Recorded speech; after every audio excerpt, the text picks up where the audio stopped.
Mesdames et messieurs, bonsoir et soyez les bienvenus pour cette nouvelle édition de votre journal de 22 heures au sommaire de l'actualité.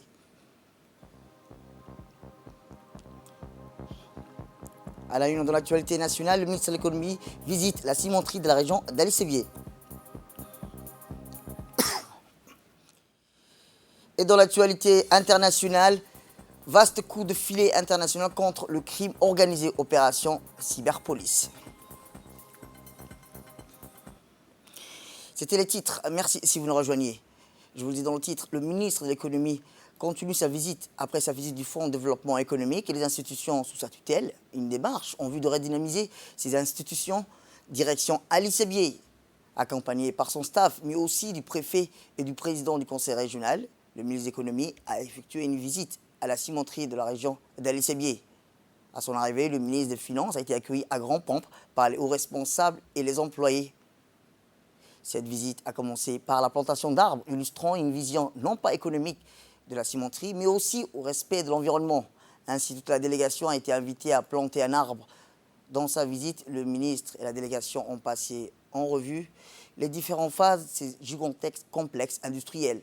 Du concasseur, de la matière première de l'atelier d'ensaçage, du ciment, en passant par le silo, les trémiers, les broyeurs de boulets, les silos de stockage, la salle de contrôle, la tour de préchauffage ou encore le four de cuisson et bien d'autres endroits. Perdu ce immense complexe, l'argentier de la République s'est intéressé sans se ménager à tout au long du processus conduisant à l'obtention de la précieuse poudre qu'est le ciment. Il convient de rappeler que cette usine, véritable fleuron de l'industrie, est dans sa phase 2 et 3. Le ministre de l'économie et des Finances a rappelé que parcourir le terrain sur lequel s'étale cette usine, arpenter les longs couloirs, empruntant les escaliers et les voies sinueuses ou exiguës, tout en recueillant des explications de la part du responsable indien des lieux, des chefs des sections et services. Pendant de longues heures, le ministre de l'Industrie n'a laissé aucun détail lui échapper jusqu'à son arrivée à l'atelier, dans la sage. Eh bien, par la suite, cette journée chargée, le ministre de l'économie et des finances s'est entretenu avec les sages de la région, dont notamment les chefs coutumiers, les locales, mais aussi le personnel de l'usine. Cette rencontre d'échange avait pour objectif d'écouter les préoccupations de la population à ce jour. Ces derniers, très enthousiasmés par cette venue des hauts responsables de l'État dans leur localité, ont accueilli le ministre en digne fils du terroir par des paroles poétiques de bienvenue.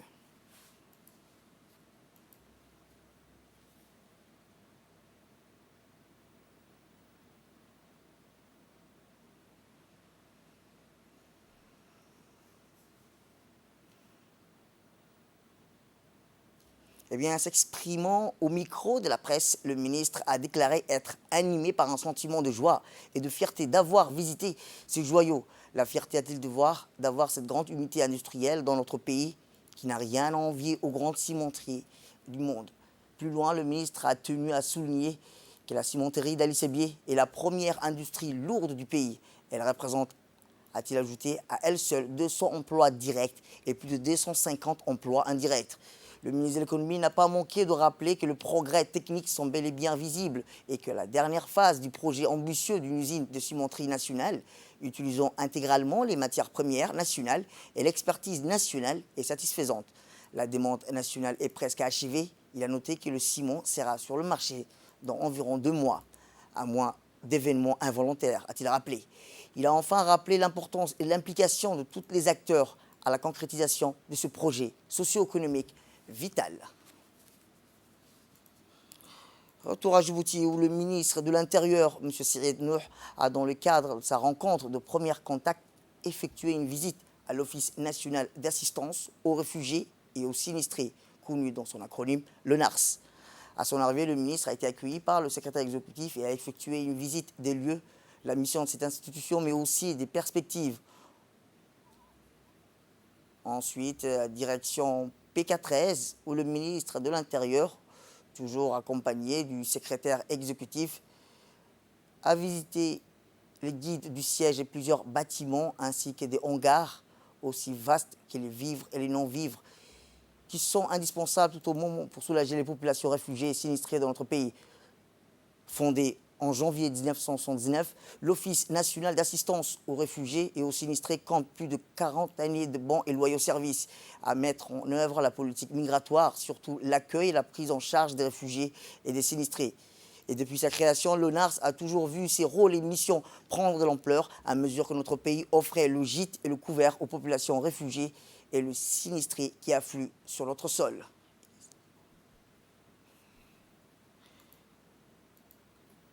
À Doha, à présent, le ministre de l'Éducation nationale, M. Moustapha Mohamed Mahmoud, est actuellement en mission à Doha où il vient prendre part à la signature d'un mémorandum d'entente relatif au projet intitulé Renforcement des opportunités d'apprentissage entre le MENFOP et le Fonds de l'État du Qatar pour le développement à travers le partenariat avec la Fondation Education Abu Hol.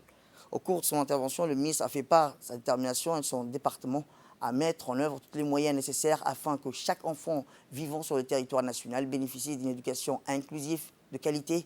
À cet égard, après ses vifs remerciements à l'endroit de l'État du Qatar, M. Moustapha Mohamed Mahmoud a souligné que ce partenariat Education Above All revêtait un caractère d'une haute importance en raison de la noblesse de l'objectif communément poursuivi, savoir la concrétisation d'une éducation universelle, garantissant ainsi le droit de tous les enfants à une éducation de qualité. Retour à Djibouti où la ministre de la Femme et de la Famille, Mme Bouna Ousmane Aden, a reçu aujourd'hui dans son cabinet l'ambassadeur de France à Djibouti, M. Arnaud Guillou. La visite diplomate française s'inscrit dans le cadre de la prise de contact des membres du nouveau gouvernement pour la continuité du travail déjà entamé et l'élargissement des voies et moyens de leurs partenariats respectifs. Cette cérémonie a vu la participation de la secrétaire générale du ministère de la Femme et de la Famille, Mme Anissa Hassan Bahadon. Cet échange riche entre la ministre et l'ambassadeur était une occasion de faire un tour d'horizon des différents programmes dans le cadre de la coopération bilatérale autour des programmes en cours et voir les perspectives dans d'autres activités projetées pour le développement afin d'améliorer les conditions de vie des citoyens en général et en particulier les femmes et les filles. La coopération de la France avec la République de Djibouti en matière de genre présente un avantage notable et nécessite encore un pas vers la femme au cœur du développement économique. Ensuite, la ministre de la Femme et de la Famille a reçu dans son cabinet la coordinatrice du système des Nations Unies, Mme Barbara Menzi. Était présent à cette rencontre la secrétaire générale du ministère de la Femme et de la Famille, Mme Anissa Hassan Bahadon. Après les présentations des félicitations à sa reconduite au poste du ministre dans son nouveau portefeuille, la coordinatrice du système des Nations Unies a déclaré que cette visite de courtoisie s'inscrit dans le cadre de la collaboration du ministère de la Femme et de la Famille et le système des Nations Unies. Il a été discuté l'harmonisation de la synergie des actions des agences des Nations Unies pour arriver à des résultats probants, efficients. Les actions qui devront être menées perspectivement seront orientées vers le rôle d'acteur que doit jouer la femme dans son épanouissement, de plus la cohésion familiale. Tout à fait autre chose, la ministre des Affaires sociales et de la Solidarité, entourée de ses plus proches collaborateurs, a reçu au sein de son cabinet la représentante résidente de l'UNICEF, Mme Melva Johnson. Après un message de bienvenue et remerciement de la part d'autres, la ministre des Affaires sociales et de la Solidarité, Mme Houloufa Ismaël Abdo, a exprimé sa volonté de poursuivre sur le chemin engagé par sa prédécesseur, la responsable onusienne, Mme Melva Johnson, ayant reconnu le système de protection sociale de Djibouti comme étant le plus avancé de la région, a affirmé que l'UNICEF continuera à soutenir le ministère des Affaires sociales dans la réalisation de ses ambitions. À l'issue de l'entretien, la secrétaire générale du ministère des Affaires sociales, Mme Ifrah Ali, n'a pas manqué de remercier la représentante de l'UNICEF à Djibouti pour le soutien continu que l'UNICEF apporte aux divers programmes visant à consolider le bien-être social de la population. Autre actualité, le ministre du Travail chargé de la formalisation et de la protection sociale, M. Ismaël Ibrahim Roble, a participé aux travaux de la 109e conférence internationale du travail. La première a se déroulé virtuellement en raison des restrictions dues à la pandémie du Covid-19. La 109e session de la conférence internationale du travail se déroule en ligne et sera divisée en deux segments au cours de l'année.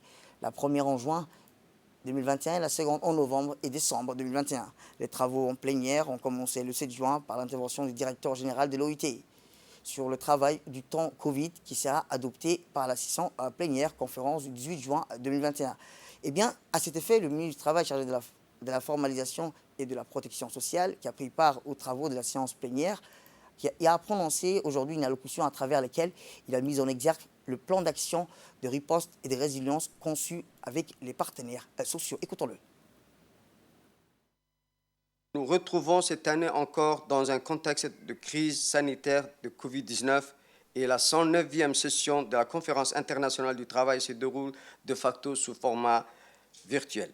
Permettez-moi dès lors de formuler le vœu que cette pandémie sera contenue et que prochainement nous reviendrons au format habituel. Pour cela, il nous faut faire ensemble les efforts nécessaires pour nous débarrasser de cette pandémie et nous alléger des contraintes qui pèsent sur nos vies quotidiennes.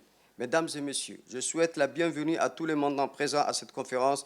Je tiens à saluer en particulier le directeur général du BIT, M. Guy Reider, qui a œuvré pour maintenir cette plateforme unique qui permet au gouvernement, aux partenaires sociaux des États membres de confronter leur expérience et d'échanger les programmes mis en œuvre à l'aune de la Covid-19. Face à cette crise imprévisible qui a déstabilisé le monde et dont les effets dévastateurs sur l'emploi persistent à ce jour, la communauté internationale s'est mobilisée pour limiter les impacts socio-économiques et faire preuve de résilience.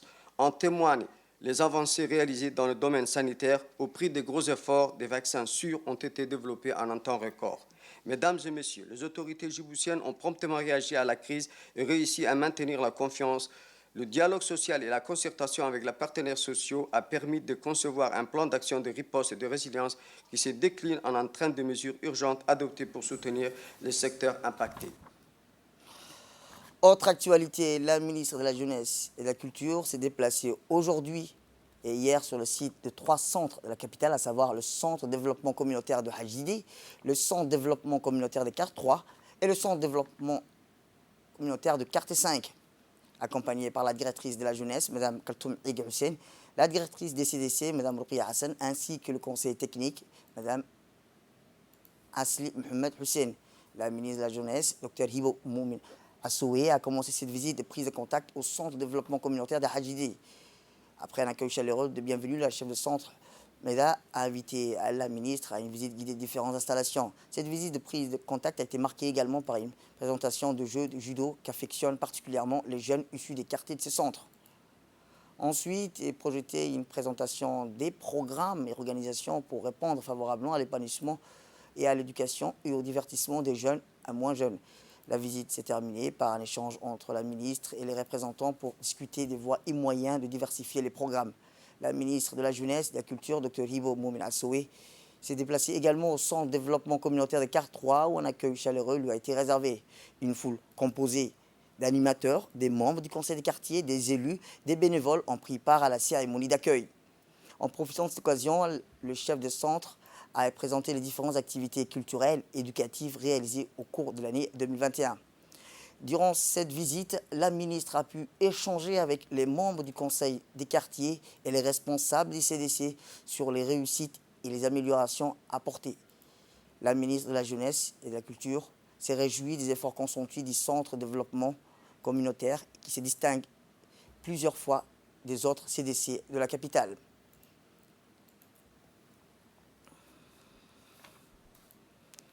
Eh bien, dans le cadre des préparatifs du 44e anniversaire de l'indépendance, la mairie de Djibouti, en étroite collaboration avec des sociétés de transport, ont lancé ce matin l'enlèvement des carcasses des véhicules, le ramassage des animaux errants et l'abattement des animaux sauvages.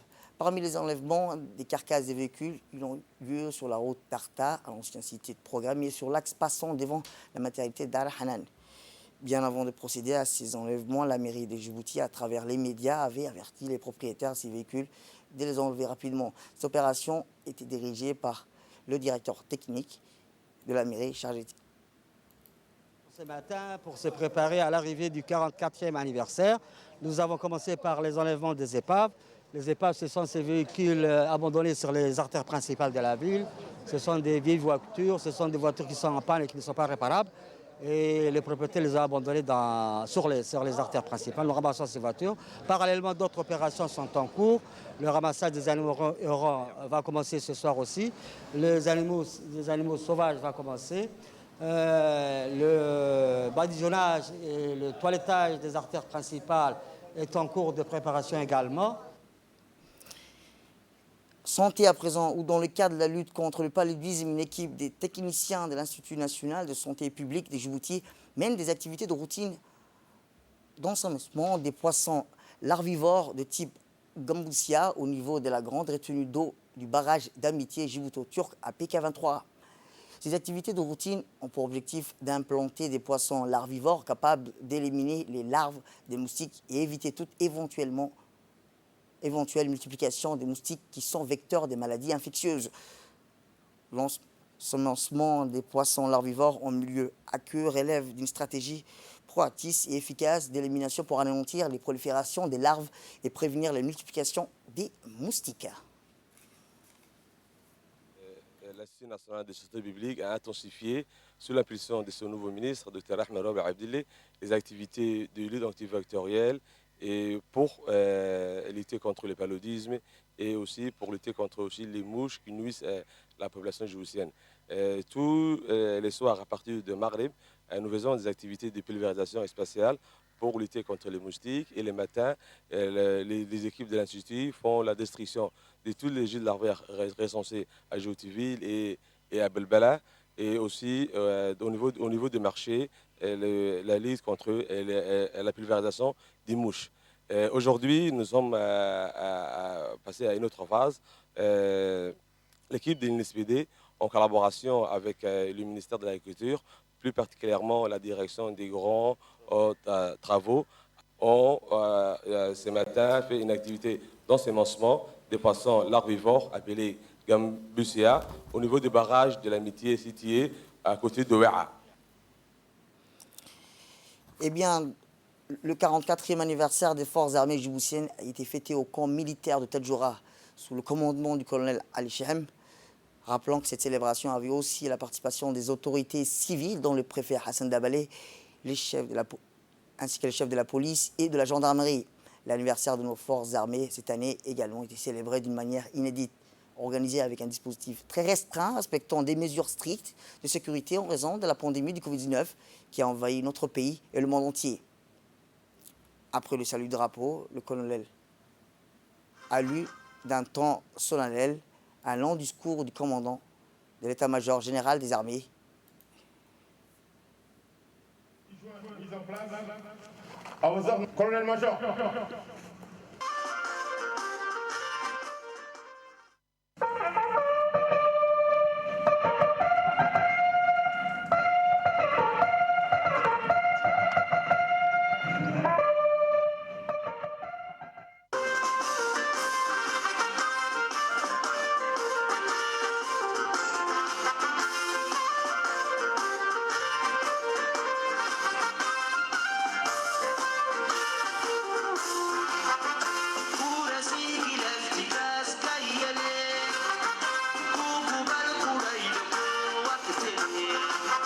Présenté homme.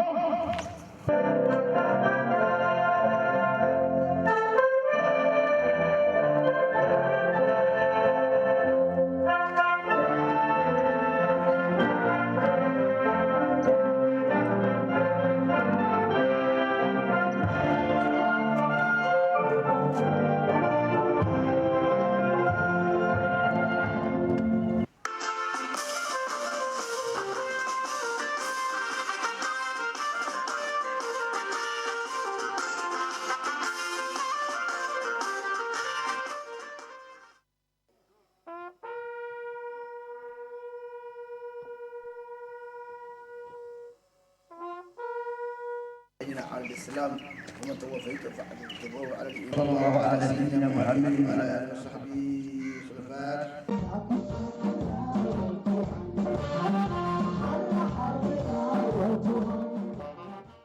En ce jour du 6 juin 2021, nous célébrons dans la paix et la joie le 44e anniversaire de la création de notre armée.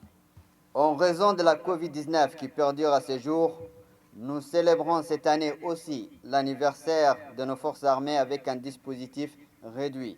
Nous saluons hautement les efforts soutenus dans les opérations de ratissage menées conjointement par les régiments du RIAT et du RIAO durant plus de 6 mois, malgré les moyens très limités, pour renforcer la surveillance et la protection de nos frontières. Fier de l'engagement exemplaire et du sens élevé du devoir de ces deux régiments, le haut commandement militaire leur adresse ses vives félicitations. Par la grâce d'Allah et grâce à l'unité du peuple djiboutien, mais grâce aussi à la politique éclairée de notre président, son Excellence M. Ismaël Omar Guelleh, notre cher pays restera, Inch'Allah, un modèle de stabilité et de paix dans notre région. J'ai saisi cette opportunité pour exprimer en votre nom et en mon nom personnel nos chaleureuses félicitations et notre admiration à son Excellence Monsieur le Président de la République et chef suprême des armées pour sa victoire à l'élection présidentielle du 9 avril 2021. Direction Ali Sebier, où le 44e anniversaire des forces armées djiboutiennes a été fêté là aussi au camp militaire de Bias sous le commandement du colonel Abdou Wassiq Ben Mohamed. Cette célébration a vu aussi la participation du préfet de la région, Moussa Adem Migné, du président du conseil régional, Ahmed Ouaes, et des chefs du détachement local de la police et de la gendarmerie. L'anniversaire de nos forces armées cette année également est célébré d'une manière inédite, organisée avec un dispositif très restreint, respectant les mesures strictes en sécurité en raison de la pandémie de Covid-19 qui a envahi le monde entier. Après le salut de drapeau, le colonel Abdou Wassiq Ben Mohamed a lu d'un ton solennel un long discours du commandant de l'état-major général des armées.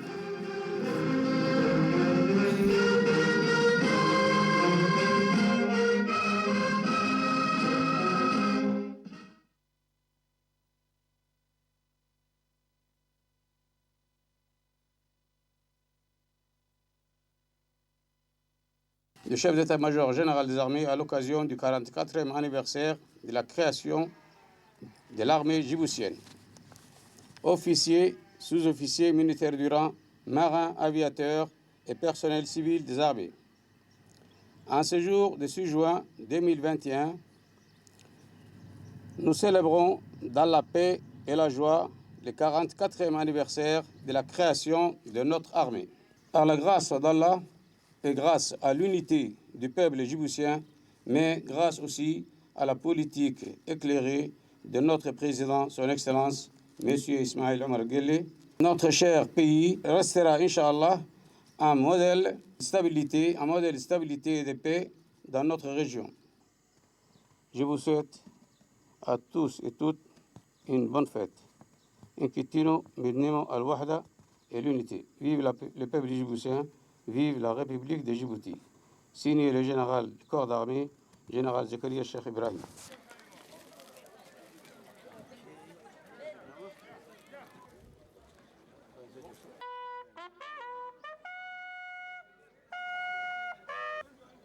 والسلام على رسول الله صلى الله عليه وسلم.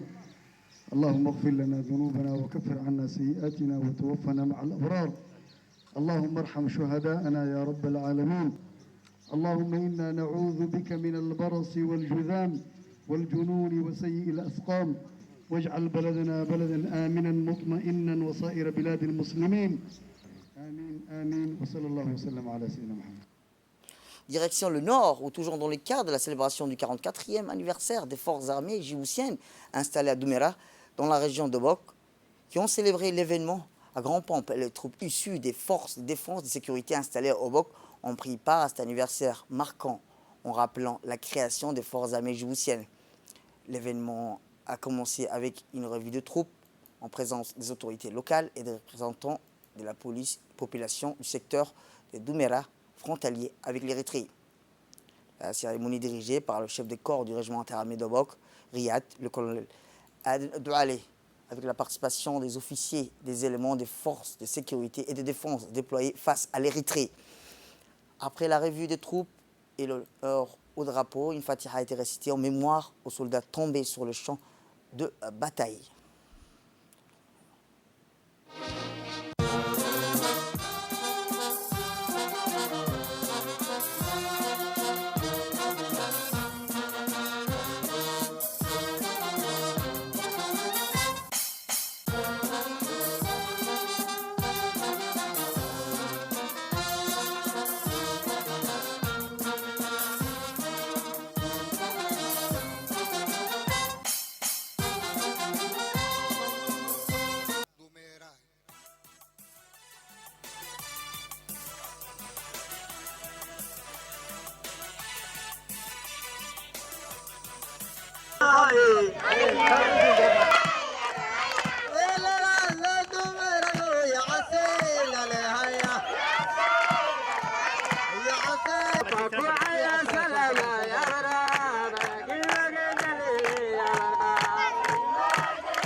اللهم اغفر له وارحمه وعافه واعف عنه وأكرم نزله ووسع مدخله واغسله بالماء والثلج والبرد ونقه من الخطايا كما نقيت الثوب الأبيض من الدنس وأبدله دارا خيرا من داره وأهلا خيرا من أهله وزوجا خيرا من زوجه وأدخله الجنة وأعذه من عذاب القبر. Ordre du jour du chef d'état-major général des armées à l'occasion du 44e anniversaire de la création des forces armées djiboutiennes.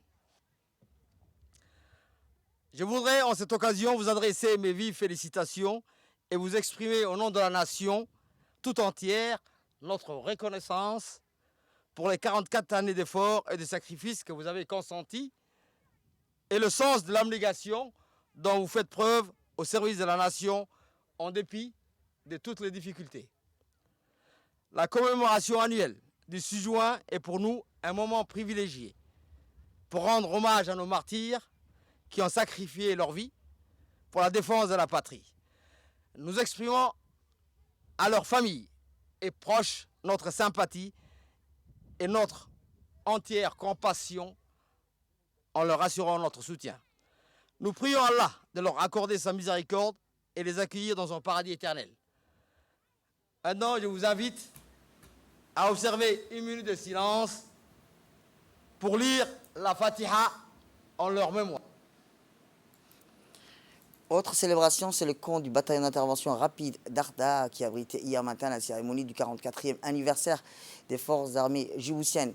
Le commandant du bataillon d'intervention rapide, le lieutenant-colonel Mahmoud Assoué. Cette célébration a vu aussi la participation du sous-préfet de Medjoug, Abdelchid Nour, et du chef de village représentant des forces américaines, le lieutenant-colonel Adam Crane et le capitaine Stephen Carnegie. L'anniversaire du 6 juin est aussi l'occasion d'évaluer les réalisations de nos forces armées durant l'année écoulée à travers le bilan des différentes actions accomplies. L'anniversaire de la création des forces armées djiboutiennes représente pour les militaires et leurs familles une journée riche en émotions.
تحسبن الذين قتلوا في سبيل الله أمواتا بل أحياء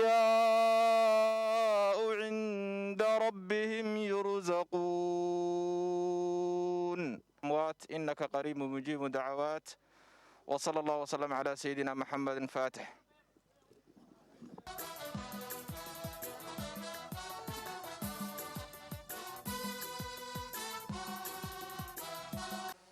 À ce jour de 6 juin 2021, nous célébrons dans la paix et de la joie le 44e anniversaire de la création de notre armée. Je voudrais en cette occasion vous adresser mes vives félicitations, exprime des noms de la nation tout entière. Notre reconnaissance pour les 44e année d'efforts et de sacrifices que vous avez consentis et le sens de l'obligation dont vous faites preuve au service de la nation. En dépit de toutes les difficultés, la commémoration annuelle de 6 juin est pour nous un moment privilégié pour rendre hommage à nos martyrs qui ont sacrifié leur vie. Eh bien, direction le sud, où, à l'instar des autres corps et formations des forces armées djiboutiennes, la cérémonie commémorative du 44e anniversaire de la création des forces armées djiboutiennes s'est tenue à l'école militaire du président Goulet de Holhol, sous le commandement du lieutenant-colonel Mohamed Jama Kayad. Cette cérémonie, aux effectifs très restreints à cause de la pandémie du Covid-19, a été honorée par la présence du sous-préfet du sud du pays, en l'occurrence M. Mahdi Adan Chiroua, et du représentant du conseil régional d'Ali Sebié, Moussa Miguel. À son arrivée, juste après les honneurs militaires et la lecture de l'ordre du jour, le chef de corps de l'école militaire de Holhol et le lieutenant-colonel Mohamed Jama Kayad a procédé au dépôt des gerbes à la mémoire de tous les vaillants et martyrs soldats tombés dans l'exercice du devoir, la défense de la nation et de l'ordre républicain. C'est devant une troupe de jeunes soldats de l'école que le lieutenant-colonel Mohamed Jama Kayad a procédé à la lecture de l'ordre du jour du CMK.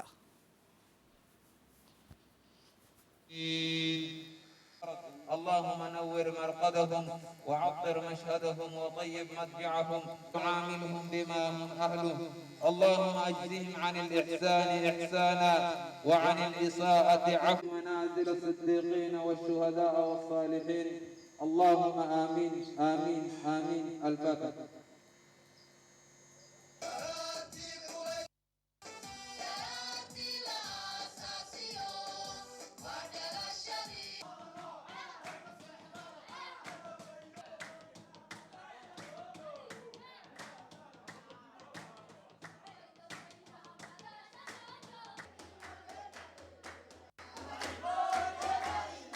En ce jour du 6 juin 2021, nous célébrons dans la paix et la joie le 44e anniversaire de la création de notre armée. Je voudrais en cette occasion vous adresser mes vives félicitations et vous exprimer au nom de la nation tout entière notre reconnaissance pour les 44 années d'efforts et de sacrifices que vous avez consentis et le sens de l'abnégation dont vous faites preuve au service de la nation en dépit de toutes les difficultés. Et dans l'actualité internationale, en France, recul de l'épidémie du Covid-19. La France passe un nouveau cap. Eh bien, tous les indicateurs épidémiques sont sur la bonne voie en France. Et dès demain, ils pourront rentrer chez eux jusqu'à 23 h. Les restaurants et les bars pourront accueillir antérieurement, les casinos et fêtes foraines, parcs d'attractions ou encore les thalassos ouvreront, et même que les piscines publiques, les salles de sport. Mercredi marquera aussi la fin du télétravail à 100%, de la solitude à la table des cantines, ainsi que la reprise des pots entre collègues dans le respect des gestes barrières. Cette deuxième phase a été rendue possible par la nette amélioration des conditions sanitaires observées à partir des début mai, liées selon le gouvernement à l'accélération de la vaccination. C'est la fin de cette édition. Merci à vous de nous avoir suivis. Restez avec nous pour la suite de nos programmes télévisés.